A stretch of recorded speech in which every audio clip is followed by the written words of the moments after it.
जय श्री कृष्णा भक्तों, हमारे BS शर्मा भारद्वाज चैनल में आप सभी भक्तों का स्वागत है। भक्तों, माघ मातम के 9वें दिन की कथा का वर्णन कर रहे हैं और साथ में सभी प्रकार के संकट दूर करने के लिए, प्रत्येक मनोकामना के लिए, अगर किसी का कोक बंधन है उसे खोलने के लिए एक अचूक उपाय भी कथा के बाद में बताएंगे। तंत्र मंत्र या किसी बंधन से परेशान है या कोई संकट आया हुआ है, उस विपत्ति को दूर करने के लिए इस उपाय को भी करें। अब हम कथा शुरू करते हैं। गजाननं भूतगणाधिसेवितं कपेत्थेऽम्बुफलचारुभक्षणं उमासुतं शोकविनाशकारिकं नमामि विघ्नेश्वरपादपङ्कजं। गुरुर्ब्रह्मा गुरुर्विष्णुः गुरुर्देवो महेश्वरः गुरुर्साक्षात् परं ब्रह्म तस्मै श्री गुरुवे नमः। नारायणं नमस्कृत्यं नरं चैव नरोत्तमं देवीं सरस्वतीं व्यासं ततो जयमुदीरयेत्।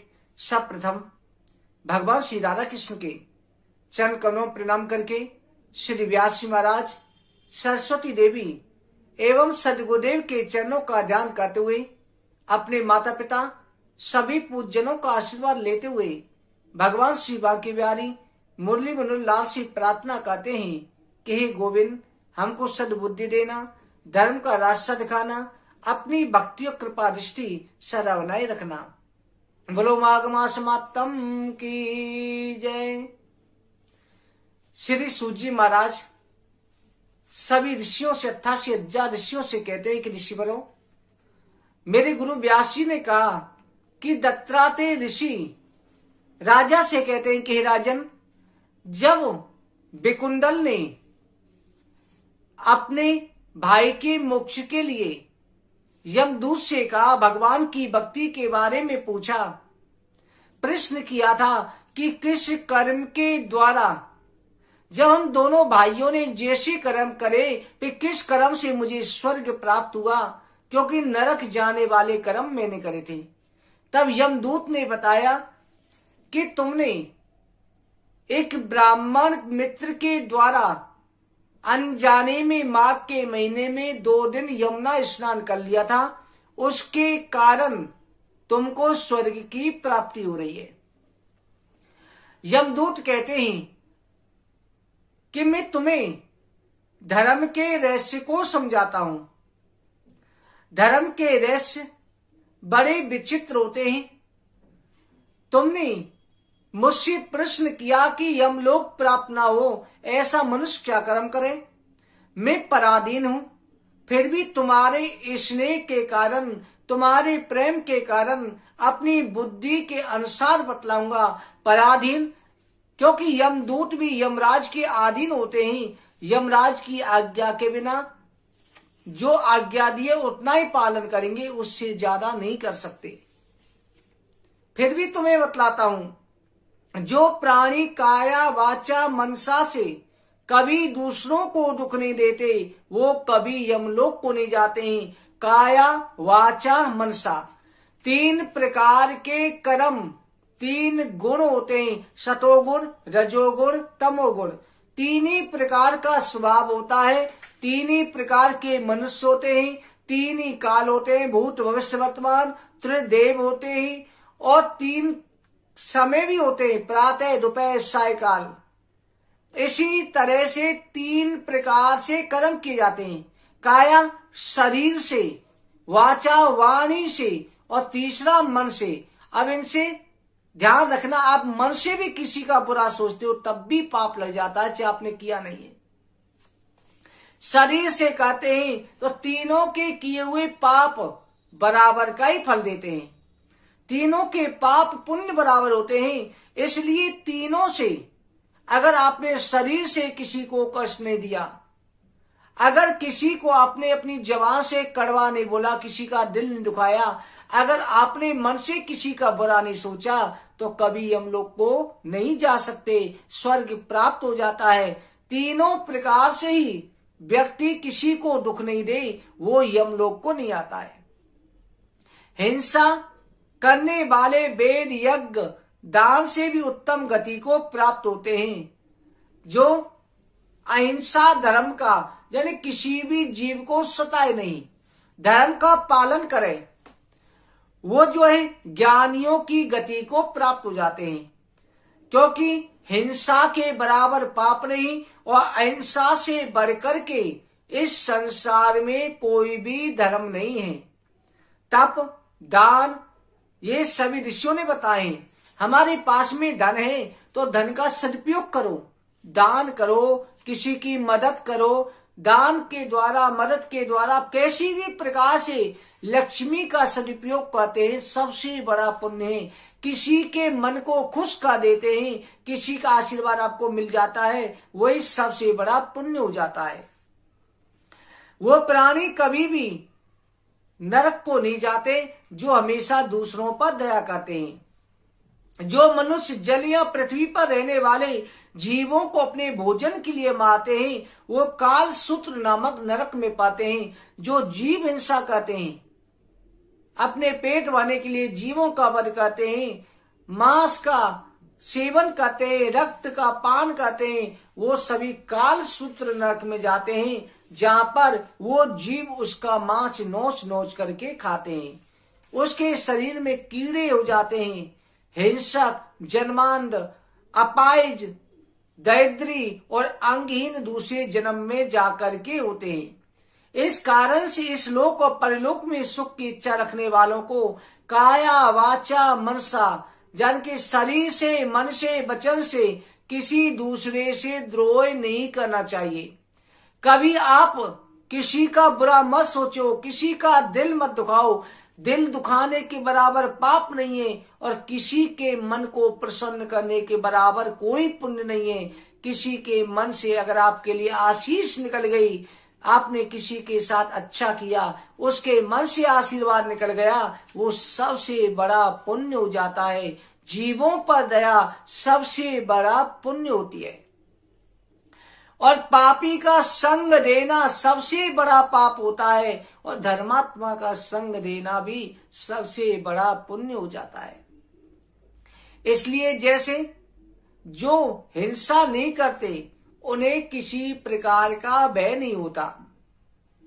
अगर आपने कोई पाप नहीं किया तो कभी भी यमलोक के डरने की जरूरत नहीं है। अगर आप धर्म का पालन करते हैं, आपको यम दूतों से डरने की कभी आवश्यकता नहीं। इसलिए कभी भी किसी का बुरा मत सोचो। जिस प्रकार से कोई नदी सीधी बहती है, कोई नदी टेढ़ी बहती है, आखिर में समुन्दर में जाकर के मिलती है, उसी तरह से अहिंसा करने वाला व्यक्ति जो दान करते हैं, किसी पर दया करते हैं, परमात्मा का भजन करते हैं, भक्ति करते हैं, यज्ञ करते हैं, तपस्या करते हैं, वो सभी एक ही गति को प्राप्त होते हैं। सभी सीधे बैकुंठ लोग चले जाते हैं। वानप्रस्थी हो, ब्रह्मचारी हो, गृहस्थी हो, यति हो, सभी अपने अपने धर्म का पालन करते हैं, जितेंद्रिय रहते हैं, किसी का दिल नहीं दुखाते, वो सभी ब्रह्म लोक को जाते हैं। जो जलाशय बनवाते हैं, पांचों यज्ञ करते हैं, वो कभी यमपुरी को नहीं जाते। जो इंद्रियों के वशीभूत नहीं है, वेदों का अध्ययन करते हैं, भगवान की नित्य कथा सुनते हैं, जो हवन करते हैं, पूजन करते हैं, वो व्यक्ति सभी स्वर्ग को चले जाते हैं। वो व्यक्ति कभी यमराज के लोक को नहीं देखते। युद्ध भूमि में जो सूरवीर मर जाते हैं, वो सूर्य लोक को प्राप्त होते हैं। जो व्यक्ति स्त्री और शरण में आए हुए की रक्षा करते हैं, जो ब्राह्मणों की रक्षा के लिए अपने प्राण भी दे देते हैं, वो स्वर्ग से कभी वापस नहीं लौटते। वो देवलोक को जन्म मरण से मुक्त होकर के प्राप्त हो जाते हैं। जो मनुष्य वृद्ध, अनाथ, गरीबों की इनका पालन करते हैं, जो असहाय की रक्षा करते हैं, असहाय का पालन करते हैं, किसी गरीब की पालन करते हैं, निर्धन का सहयोग करते हैं, रोगी के लिए उसकी दवा का इलाज कराते हैं, जो ऐसी करते हैं वो भी स्वर्ग को जाते हैं। जो मनुष्य गौ के लिए पानी पिलाते हैं, गौ सेवा करते हैं, जो कुआं तालाब बावड़ी बनाते हैं, वो सदैव स्वर्ग में निवास करते हैं। जैसे जैसे जीव आकर के उनमें पानी पीते हैं, वैसे वैसे उस व्यक्ति का धर्म बढ़ता है। जल से ही मनुष्य के प्राण है, इसलिए जीवन में प्याऊ जरूर लगवाओ, जल का दान अवश्य करो, इससे अक्षय स्वर्ग की प्राप्ति होती है। आप धर्मशालाएं बनवाओ, सामत है तो पेड़ लगाओ, जो सामत है सामत के अनुसार अवश्य करो। बड़े बड़े यज्ञ करने से जो फल प्राप्त नहीं होता, आप हजारों लाखों व्यक्तियों को भोजन कराने से भी प्राप्त नहीं होता। आप किसी खाली जगह पर जहां पर दोपहरी पड़ती है वहां पर वृक्ष लगा दो, अगर फलदार वृक्ष लगा दिए तो आपका यज्ञ नित्य प्रति होता रहता है। जैसे जैसे व्यक्ति उसकी छाया में बैठते ही फलों को खाते हैं, वैसे वैसे आशीष मिलता रहता है, पुण्य बढ़ते रहते हैं।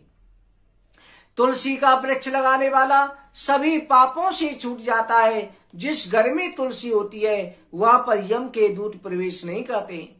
तुलसी की सुगंधि से पितरों का मन आनंदित हो जाता है और विमान में बैठकर के पितर सीधे बैकुंठ चले जाते हैं। जो पितरों के श्राद्ध में तुलसी का पत्ता डालकर के श्राद्ध करते हैं, उनके पिता जन्म मरण से मुक्त हो जाते हैं।